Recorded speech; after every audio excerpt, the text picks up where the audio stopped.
యానాదుల కార్యవర్గ సమావేశాలు ఈ రోజు భక్తవత్సల నగర్లో గిరిజన భవన్లో యానాదుల సంక్షేమ సంఘం యానాది గిరిజన ఉద్యోగుల సంఘం కార్యవర్గ సమావేశం నిర్వహించారు. ఈ కార్యక్రమంలో యానాది సంఘం రాష్ట్ర అధ్యక్షుడు కేసీ పెంచలయ్య యానాది మాట్లాడుతూ ఎస్సీ వలె ఎస్టీ వర్గీకరణ చేసి యానాదులకు న్యాయం చెయ్యాలి అని కోరారు. అలాగే ముఖ్యమంత్రి నారా చంద్రబాబు నాయుడు, మంత్రి నారా లోకేష్ ఎన్నికల సందర్భంగా యానాదులకు ప్రత్యేక కార్పొరేషన్ ఇస్తామని హామీ ఇచ్చారన్నారు. ఆ మేరకు ప్రత్యేక కార్పొరేషన్ ఇవ్వాలని కోరారు.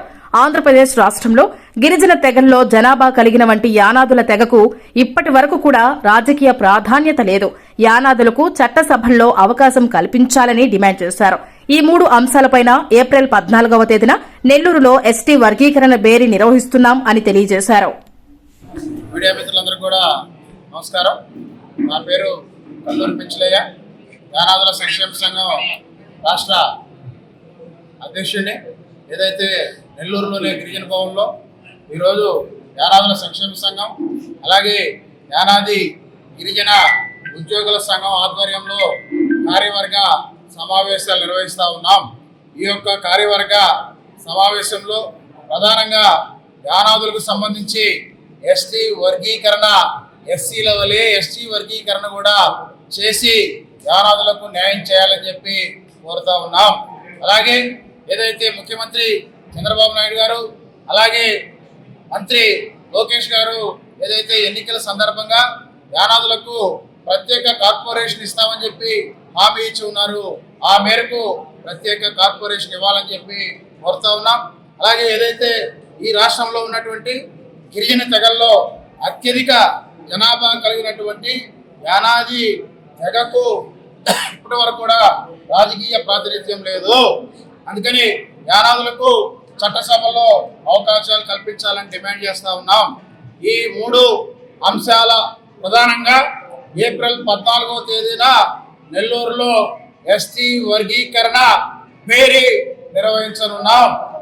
ఆ రోజే ఏదైతే యానాది వర్గీకరణ యానాది రిజర్వేషన్ పోరాట సమితిని ప్రకటించనున్నాం. ఆ రోజు ఏదైతే యానాది రిజర్వేషన్ పోరాట సమితి అజెండా ప్రకటించి యానాది ఎస్టీ వర్గీకరణకు ఉద్యమ కార్యాచరణను ఏప్రిల్ 14వ తేదీన నెల్లూరులో ప్రకటించబోతా ఉన్నాం అనేటువంటి విషయాన్ని సందర్భంగా తెలియజేస్తా ఉన్నాం.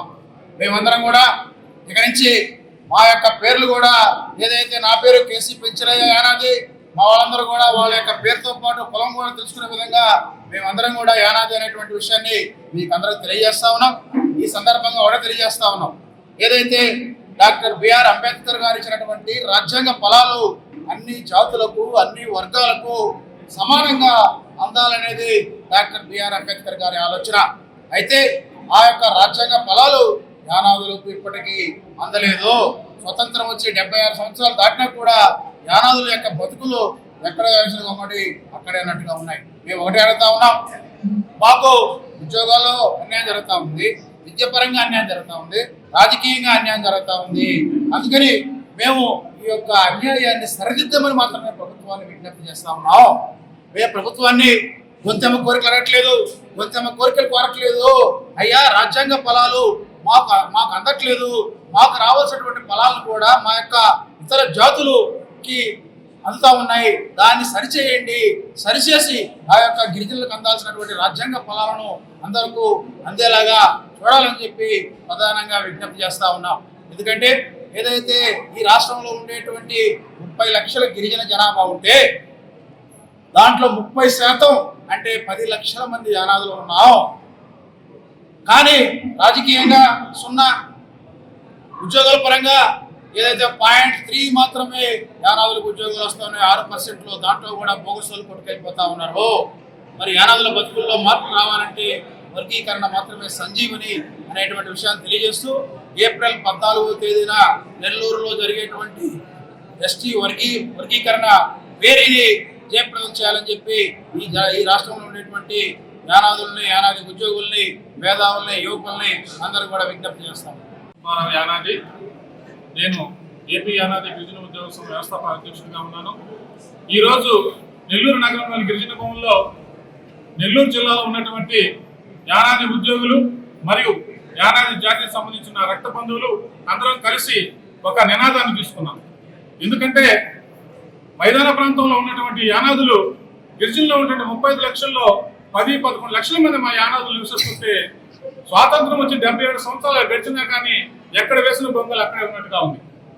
దాంట్లో భాగంగా మాకు కూడా హక్కులు ఉన్నాయి, మాకు కావాలి, మాకు రిజర్వేషన్ కావాలి, మాకు వర్గీకరణ కావాలి అనే ఉద్దేశంతోనే ఈ యొక్క సంక్షేమ సంఘం యానాది గిరిజన ఉద్యోగ సంఘం తీసుకున్నటువంటి పోరాటానికి మా ఉద్యోగుల సంఘం కూడా పూర్తి సంఘీభావం ప్రకటిస్తూ వారి వెంట మేము కూడా నడుస్తామని తెలియజేస్తూ ఉన్నాం.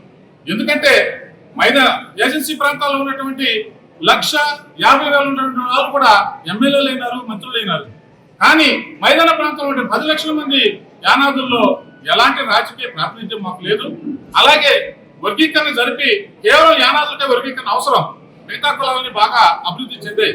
యానాదులకు వర్గీకరణ అవసరం, ఎందుకంటే గౌరవ సుప్రీంకోర్టు ఇచ్చిన ఆదేశాల ప్రకారం మీరు ఏకసభ్య కమిషన్ కేవలం ఎస్సీలకే వేశారు, ఎస్టీలకు ఎందుకు లేదు మేము అడగలేదనా.